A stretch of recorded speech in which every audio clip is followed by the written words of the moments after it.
Bonsoir, bienvenue à UGC Cinécité La Défense pour cette première soirée de la rétrospective des films de Robert Guédiguian.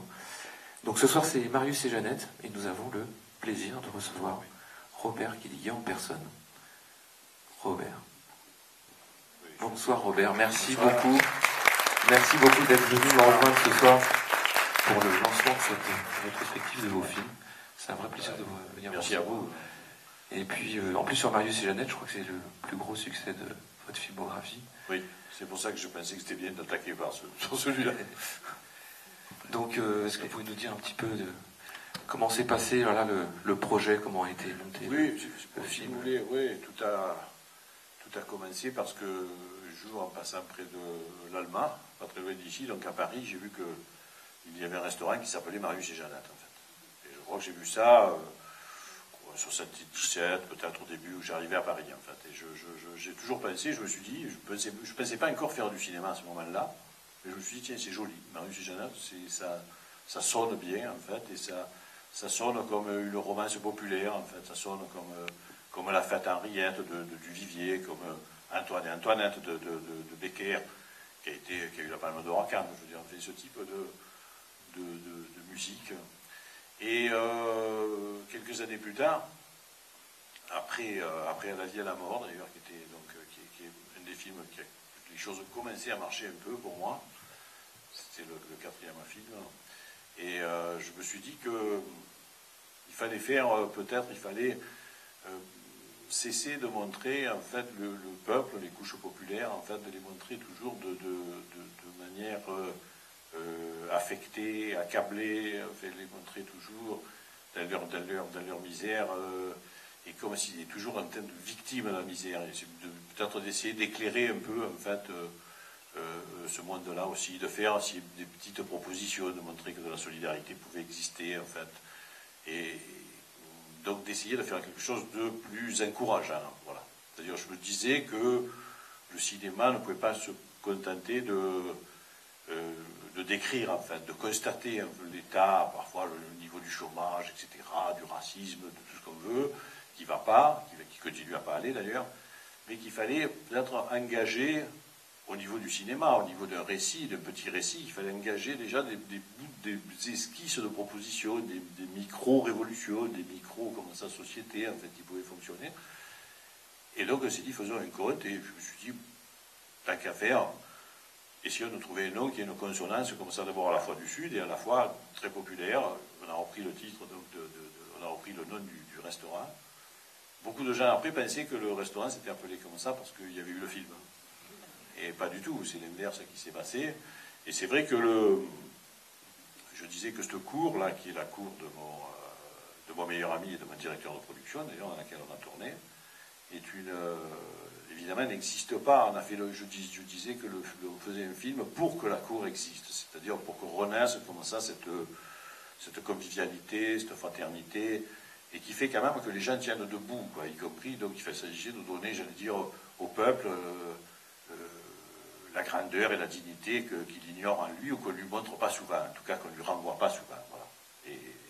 Et pour ça, on a tellement, d'ailleurs, on se disait en travaillant qu'on exagérait quand même, je veux dire, évidemment, dans le côté extrêmement enchanteur du film, hein, je veux dire, à la fin du film en particulier. Donc on appelait ça un conte de l'Estaque, en fait, et non pas un film. Mais on disait ça pour dire aux gens, écoutez, la réalité, évidemment, de ce quartier et la réalité du monde n'est pas celle-là. Elle pourrait être celle-là, mais elle n'est pas celle-là. Donc on voulait les prévenir de ça. Et je crois qu'on a été pris à notre propre idée, parce que les gens ont cru que c'était vrai, quoi. Je veux dire, je crois que c'est ce qui explique le succès du film.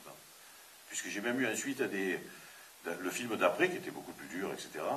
Je me suis fait gronder par du public, ça m'est arrivé plusieurs fois. Je me souviens d'une dame, à Nancy d'ailleurs, dans un débat, qui m'a dit, mais en fait, et même m'agressé un peu d'ailleurs, qui m'a dit, mais je suis allé à Marseille pour chercher la cour de Marius et Jeannette, pour voir ce lieu-là, pour voir ces gens-là, comment ils vivent et tout. Et j'ai pas vu ça du tout. Ça n'existe pas. Vous nous avez menti, comme me disait cette dame. Et c'est vrai qu'on avait menti. Voilà. Justement, le choix des comédiens, Non, ça c'est vrai que c'était le début de l'aventure qui continue, hein, puisque dans les neiges, je travaille encore avec les mêmes acteurs. Mais et j'avais donc fait quelques films moins connus, mais j'avais déjà commencé à travailler avec eux. Donc pour moi, c'était évident que c'était Gérard et Ariane et Jean-Pierre Darousset. Bon. Mais je vais tourner dans 6 semaines un film avec eux à nouveau. Quoi, hein. Donc ça, c'est quelque chose de...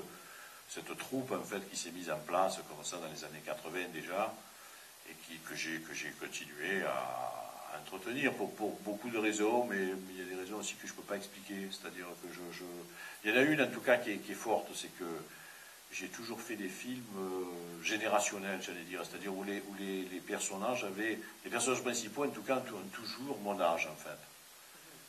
Donc nous grandissons ensemble, c'est une bande qui s'est formée, on avait tous 25 ans, on a fait un film en 1980, et donc on avait 26 ans, et ben, aujourd'hui on continue, je veux dire, on fait des films aujourd'hui où les personnages sont des grands-parents, et on a commencé en faisant des films où les personnages étaient des adolescents. Et comme en fait le succès a marché, c'est une histoire qui a le succès j'allais dire, a marché pour tout le monde simultanément. Darousset aujourd'hui est un acteur connu, Ariane aussi, en France, à l'étranger, etc. Donc on a vraiment grandi ensemble et dans la vie, donc. J'ai grandi, pour ne pas dire vieilli, hein, c'est une coquetterie. Mais on a grandi aussi dans la notoriété, comme ça, qu'on a dans le cinéma, tous ensemble aussi. D'accord, on sent en tout cas qu'il y a une très très bonne ambiance sur le film, enfin, ça se ressent en tout cas dans le film, je ne sais pas si c'est le cas. Le film s'est fait tout seul. Voilà. C'est fait, on terminait 3 heures avant, enfin bon, on a fait ce film à toute allure, on a tourné. Le scénario est écrit en 3 semaines, en fait, on a fait le film en 5 semaines, je crois, de tournage. Mais c'est vrai qu'on commençait une nuit entière et 2 heures après c'était plié, tout le monde était étonné, bon, on allait dîner une seconde fois, parce que c'était trop tôt pour aller se coucher. Bon. Le film s'est fait, il s'est monté tout seul. Et c'est vrai qu'il s'est passé quelque chose avec ce film. La première fois d'ailleurs, au Diafana, qui est le distributeur, il y a Didier qui est là, mais la première fois où Michel Saint-Jean a vu le film sur la table de montage, mon chef monteur reste toujours dans ces cas-là il est un peu pour regarder les réactions en fait, de la personne qui voit le film. Quoi. Donc il regarde s'il cligne de l'œil, s'il bouge sur son siège, s'il tousse, s'il regarde son téléphone, ce qui est le pire, mais bon. Et là, il est sorti, il ne connaissait pas Michel, il me dit, à l'aparté, il me dit, je crois qu'il est un peu fou. Je lui dis, pourquoi tu dis ça? Il me dit, il a ri tout le long, il éclatait de rire, il est fou, furieux. Et c'est vrai, Michel est sorti en me disant, il faut absolument qu'on sorte ce film, parce qu'on l'avait fait très très vite aussi, dans des conditions aussi rapides que ça, parce qu'on l'avait fait pour la télévision. Donc le financement était très rapide, on n'avait pas de recherche de financement, du coup on a... Mais ça a permis en tout cas, parce qu'un film en général, c'est un petit peu, on l'écrit, et puis évidemment il y a une tente de recherche de financement qui fait que, évidemment, intellectuellement, le film mature, etc. Là, on l'a fait tout de suite, parce qu'en télévision, si on le donne et que la télé accepte, on ne cherche pas d'autres financements, et on peut tourner, en fait, plus rapidement en télévision. Et ça s'est fait comme ça, sous l'impulsion de Pierre Chevalier, qui était un grand directeur de fiction, il vit toujours, mais il n'est plus directeur de la fiction chez Arte. Donc le film était parti d'abord comme ça. Et effectivement, Michel m'a dit, il faut absolument sortir ce film en salle. Il faut tout de suite téléphoner à Arte, leur prendre le film, il faut que le film sorte. Et c'est vrai qu'après, le phénomène s'est amplifié, poursuivi, et effectivement, on a sorti le film, si je puis dire, de la télévision pour le mettre dans le cinéma. C'était justement la surprise, le nombre d'entrées, plus de 2 650 000, je ne sais pas, votre réaction, ça a dû être un peu... Ben, la veille de la sortie, on se disait, justement avec Michel toujours, je crois qu'on était, pas la veille, le dimanche d'avant, on était à Rennes, je crois, on avait fait une avant-première là-bas, et on disait quand même, on va peut-être faire 500 000. On se disait ça. Et on disait oui, peut-être, mais disons pas ça va nous porter malheur. Et puis ça s'est pas arrêté. Et c'est vrai que c'est très important parce que le film, évidemment, a tiré d'ailleurs les films précédents qui sont ressortis à ce moment-là. Et j'allais dire encore aujourd'hui, je pense qu'il pousse encore aujourd'hui les films que je suis en train, le film que je vais faire là va bénéficier, là que je vais tourner va bénéficier encore de Marius et Jeannette. Je remercie Marius et Jeannette tous les jours. Eh bien nous aussi. Merci beaucoup, grand-père. Non, merci à vous. Je trouve que c'est une initiative super. Et puis bon, je souhaite une bonne projection. Merci beaucoup. Donc c'est la première soirée. Vous en aurez Merci. 6 films à suivre. Demain, donc à 20h, c'est toujours à 20h, les séances jusqu'à mardi soir. Donc nous aurons Dernière été demain à 20h. L'argent fait le bonheur vendredi soir. Le voyage en Arménie qui sera présenté par Ariane Ascaride samedi soir à 20h. À la vie à la mort dimanche. Lundi 1er avril, Lady Jane. Et enfin, les neiges du Kilimandjaro, mardi 2 avril. Donc toutes ces séances sont à 20h. Voilà. Je vous rappelle également que, je profite de cet instant pour vous rappeler que le prochain UGC Culte aura lieu le 17 avril, également à 20h, et ce sera Duel de Steven Spielberg. Merci beaucoup Robert. Merci. Très bonne projection, très bonne soirée. Au revoir.